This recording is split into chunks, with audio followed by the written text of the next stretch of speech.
I'm Manuel Perez Rocha from the Institute for Policy Studies in Washington, D.C., and I'm here in Brussels to attend the first strategy meeting on the Transatlantic and Trade and Investment Partnership, the TTIP, between the European Union and the United States. The governments of the US and the EU are negotiating this trade agreement behind doors, and it's very important that we know what is happening here. DG Trade, for many years, they're not only fighting for European industry. This is really an institution, a state apparatus that fights for transnational capital.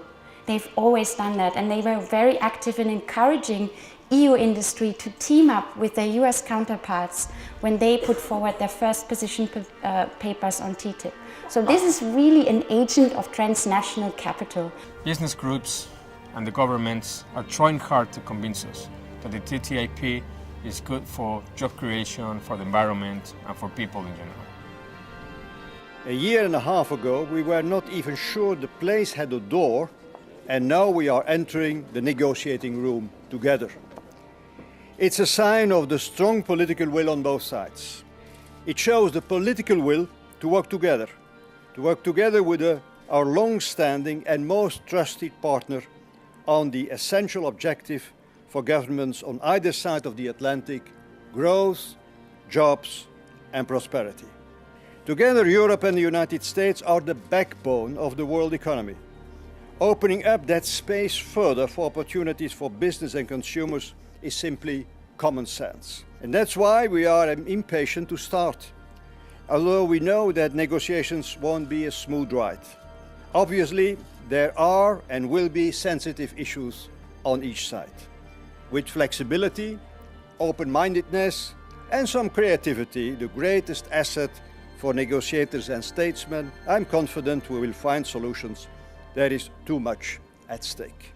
The launch of our negotiations, therefore, stands for our continued common commitment to engage with each other in order to engage with the world. The EU and its member states are ready to engage and look forward to the new trade landscape we will shape together.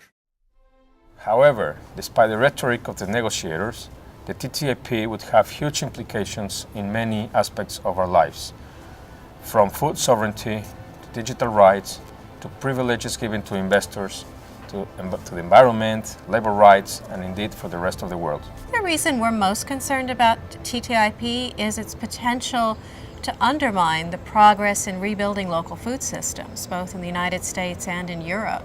In the US, we have all this amazing activity on the ground where people are trying to produce without GMOs, produce food that's healthier, building programs where they sell directly in local markets, or they farm-to-school programs that get healthy, locally grown foods into schools. And we're concerned that specifically the procurement commitments in TTIP could undermine that.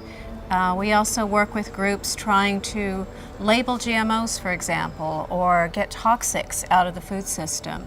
There are active campaigns all across the country trying to do that at the state level, and many of those people look to Europe for inspiration. They see the kinds of laws in Europe, they know about the use of the precautionary principle, they know about REACH on chemical reform, and see that aspire to that kind of system. And so those people too are angry about what this could mean. So we're still in this initial phase of trying to help people understand what the impacts could be, but there's a lot of new energy around it.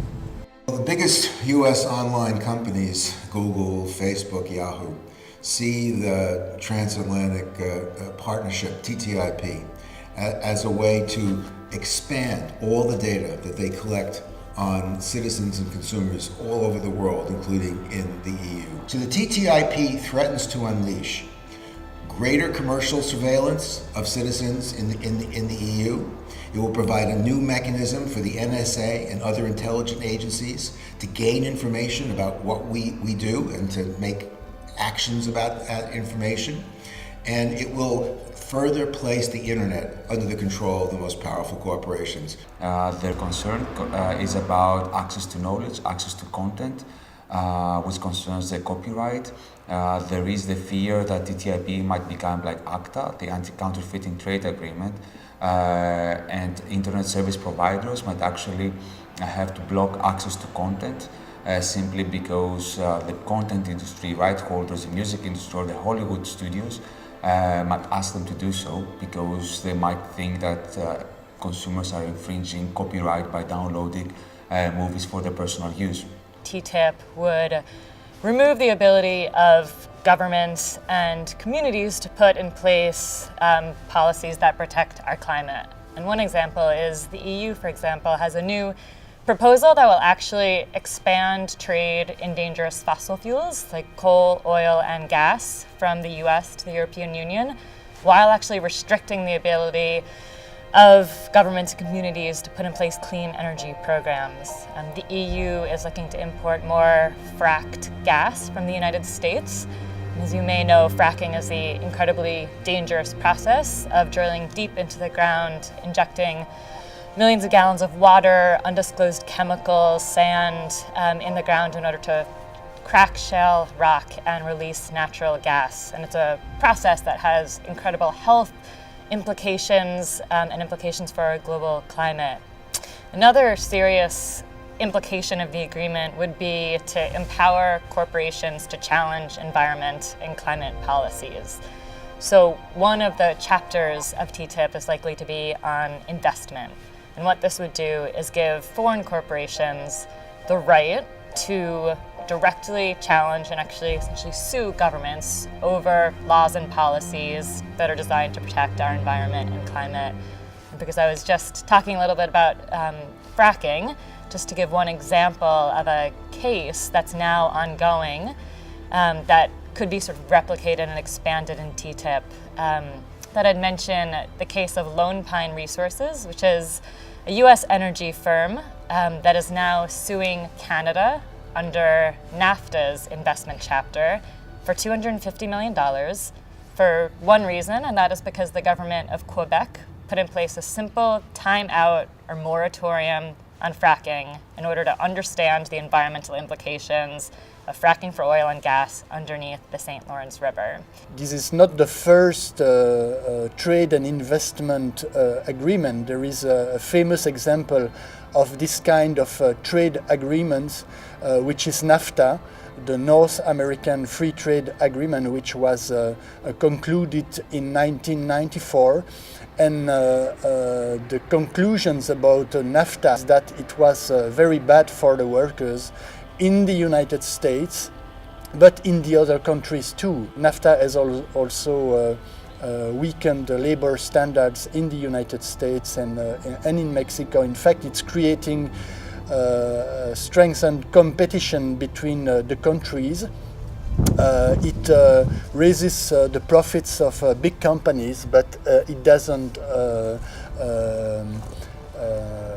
improve the living and working conditions of workers. Our focus currently is on the investor-state arbitration system. It's going to be part of the TTIP, the EU-US agreement, probably also of the CETA agreement. And we think it's a very dangerous, in fact scandalous, system that is being set up on behalf of global capital, of corporations, of international investors that want to attack public policies.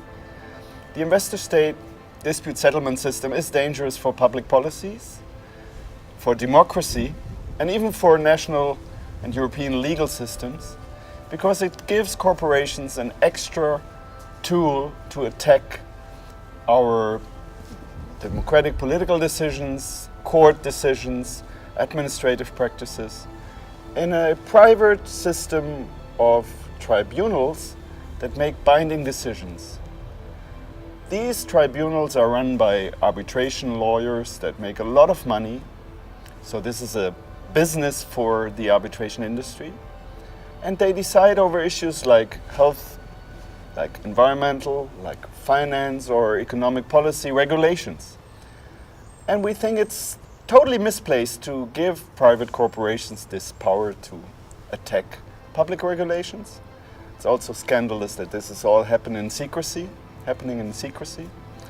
And it's highly questionable that this system where an arbitration industry developed to make a lot of money out of this can really undermine developed sovereign decisions. We find that we're in a specific moment, strategic moment, where first there has been a negotiation between Canada and the EU. There's an agreement in principle, which just goes deeper into what we call the corporate-led model that puts the investors' rights before the people's rights. But also the investors' rights, both and their power, both at the economic and political level. So there is like sort of a coup, right, that we're confronting, that we need to mingle up our social movements and try to confront the system at this specific venture. If the TTIP will not bring economic, social, or environmental justice, it is then urgent to stop it. We have stopped this type of agreements before. It depends on us.